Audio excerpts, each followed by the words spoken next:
Que a graça e a misericórdia e a paz de Deus, o nosso Pai, e do Senhor Jesus Cristo, seu Filho, estejam conosco em verdade e amor. Amém.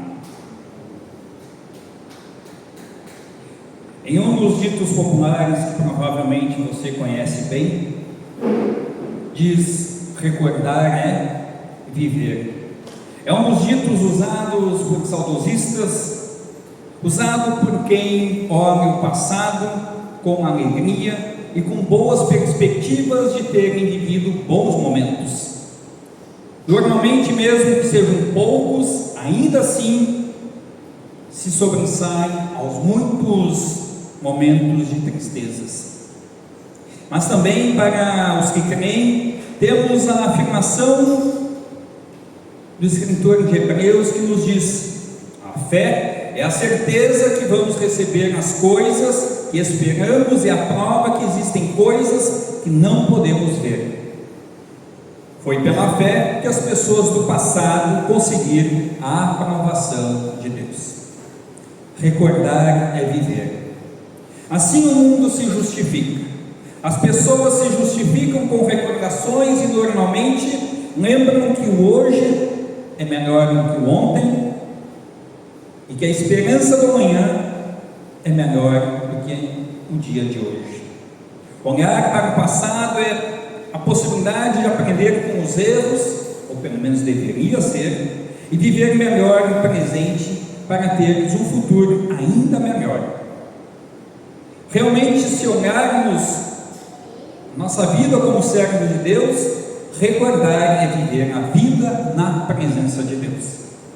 E todos nós podemos fazer isso quando nós olhamos para o nosso passado e observamos que todas as vezes que pedimos orientação a Deus, que tomamos as decisões guiados pela palavra de Deus, tenho certeza que você não poderá dizer: eu me decepcionei. Isso eu garanto e não tenho medo de afirmar. Todos nós podemos categoricamente dizer: com a presença de Deus em minha vida, eu sempre tomei as melhores decisões. Hoje, neste tempo de quaresma que já está indo para a caminhada final, somos convidados a refletir profundamente sobre a caminhada de Jesus para a cruz e o chamado ao arrependimento e à renovação. Durante esta jornada espiritual, Deus nos oferece a oportunidade de uma renovação interior, de uma volta ao caminho da verdade, a vida verdadeira, a verdadeira fé, para podermos olhar, seja no passado, no presente ou no futuro, confiantes de que Deus sempre tem coisas boas reservadas para nós. As leituras que nós ouvimos há pouco, o Salmo 126, Isaías 43, versículo 16 a 21, Filipenses 3, versículo 4 até o versículo 14, e também o Evangelho de Lucas 29 até o versículo 20, nos levam e nos convidam a refletir sobre algo fundamental: a promessa de Deus de restaurar o que foi perdido, de nos fazer novos e de nos ensinar o correto caminho a seguir, continuam sendo verdadeiros e necessários. É também uma oportunidade, a partir dos textos bíblicos, de nós encontrarmos em Jesus a garantia e a certeza de que, em meio às nossas muitas dificuldades, a nossa caminhada de fé continua e está marcada com um momento de profunda alegria e contentamento. Lembre-se, nem sempre momentos alegres significam satisfação e contentamento. As pessoas muitas vezes confundem momentos de rara emoção com felicidade. Não é assim. A felicidade faz parte também dos momentos das nossas decepções. Quem de nós, quando não conquistou aquilo que tanto almejava, não teve aquela sensação de satisfação, dizer: que bom que Deus não me permitiu tal coisa, pois podemos perceber logo adiante que teríamos nos dado muito mal se tivéssemos sido atendidos em nossas pretensões carnais. Pois o nosso corpo, a nossa carne tem desejos que muitas vezes, ou na maioria das vezes, não coincidem com a vontade de Deus em nossa vida. A caminhada de fé está marcada por esses sentimentos. Por exemplo, o povo de Israel recorda dos atos poderosos de Deus. No passado, como fez para libertar o povo do cativeiro. E assim eles podiam voltar para reconstruir em Jerusalém.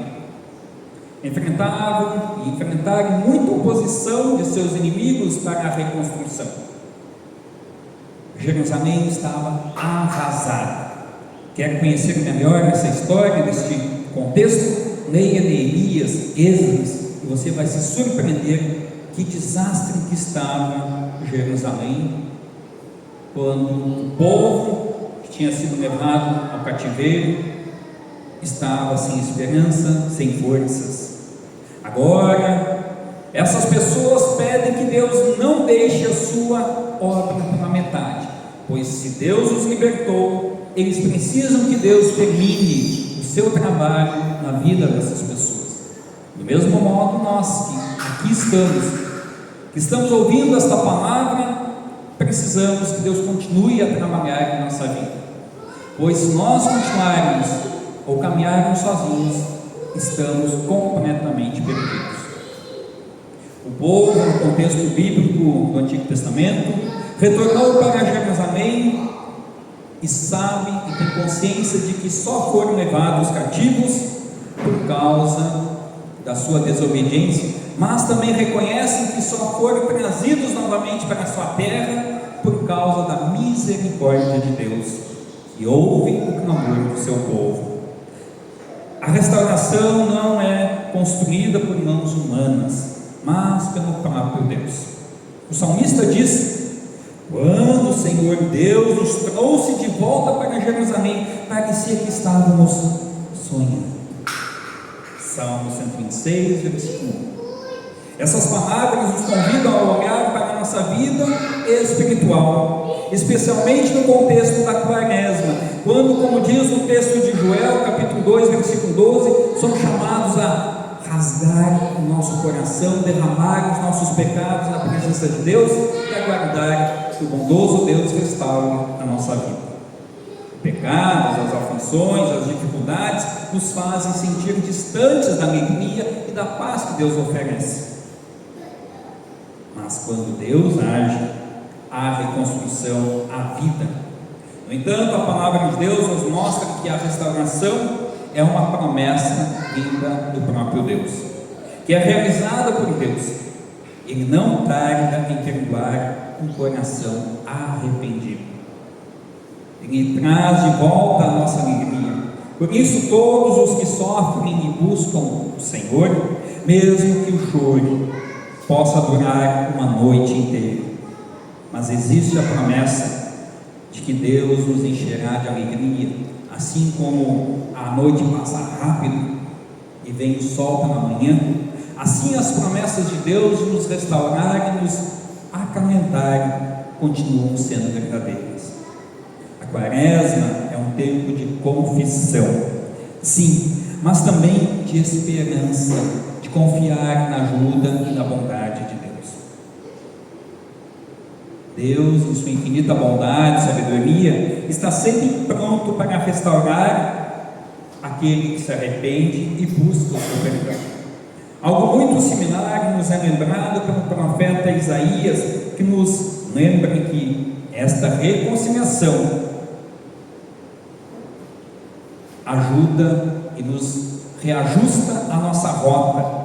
Este caminho a seguir vem da própria vontade de Deus, que faz a restauração, renovou o povo de Israel cheio de promessas, de bênçãos, também a nós, com a adocicada notícia de que em Jesus nós temos a verdadeira paz.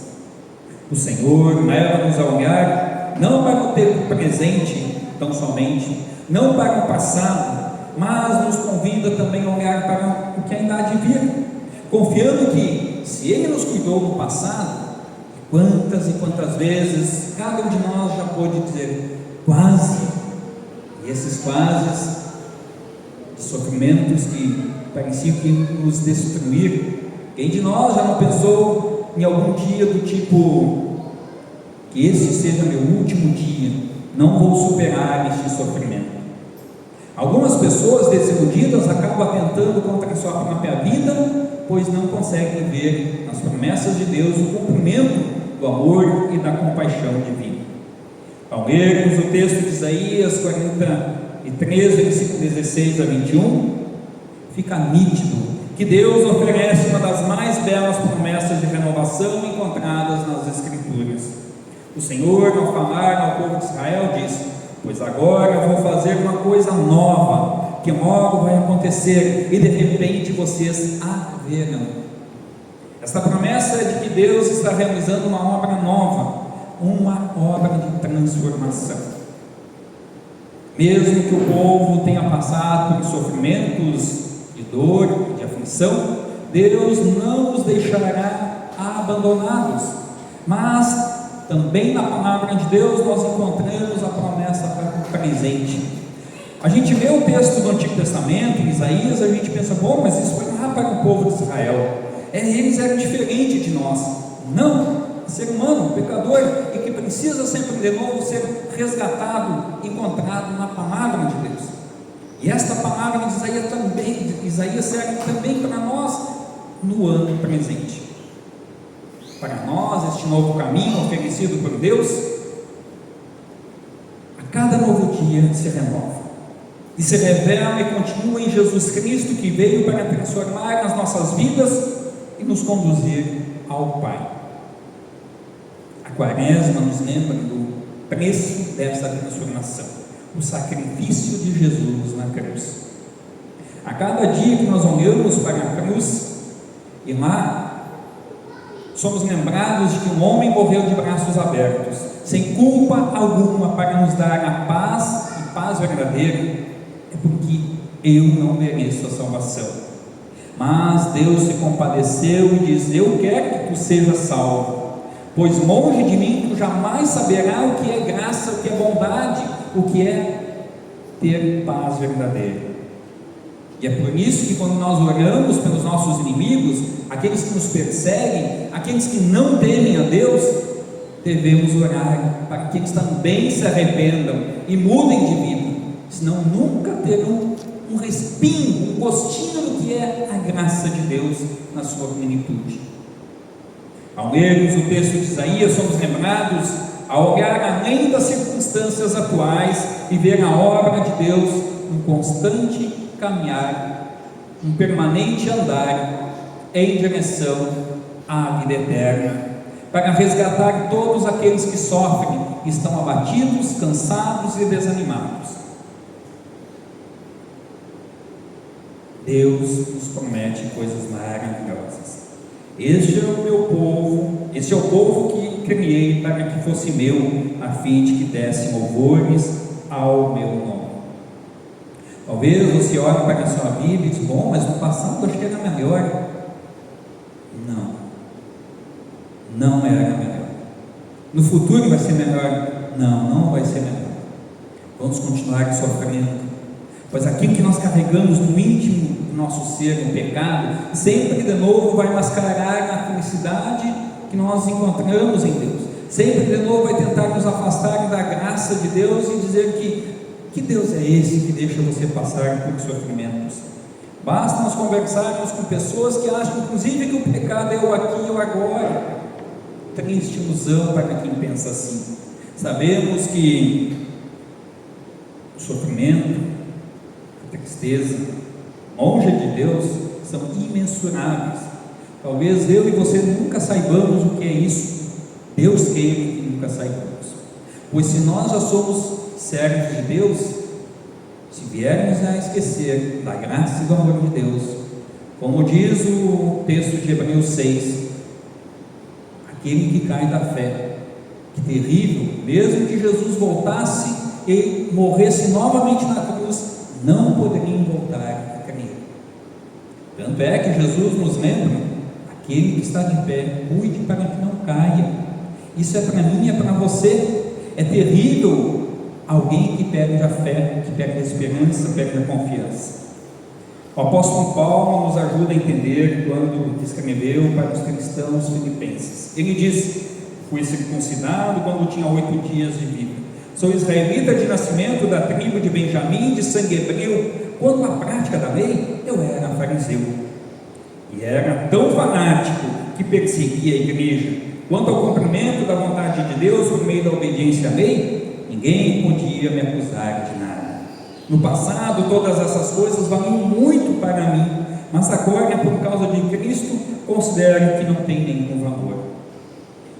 E não somente essas coisas, mas considero tudo uma completa perda comparado com aquilo que tem muito mais valor. Quero também tomar parte nos seus sofrimentos e me tornar como ele na sua morte, com a esperança de que eu mesmo seja ressuscitado da morte para a vida. O apóstolo Paulo, em Filipenses 3, compartilha e dá uma fiel mensagem à igreja naquela época e também para 2025. Ao contar a sua própria experiência de transformação em Cristo.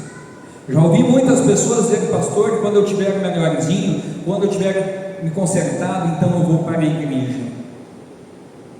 Não há conserto sem a palavra. Não há transformação de vida sem arrependimento, que a palavra nos faz e realiza em nós.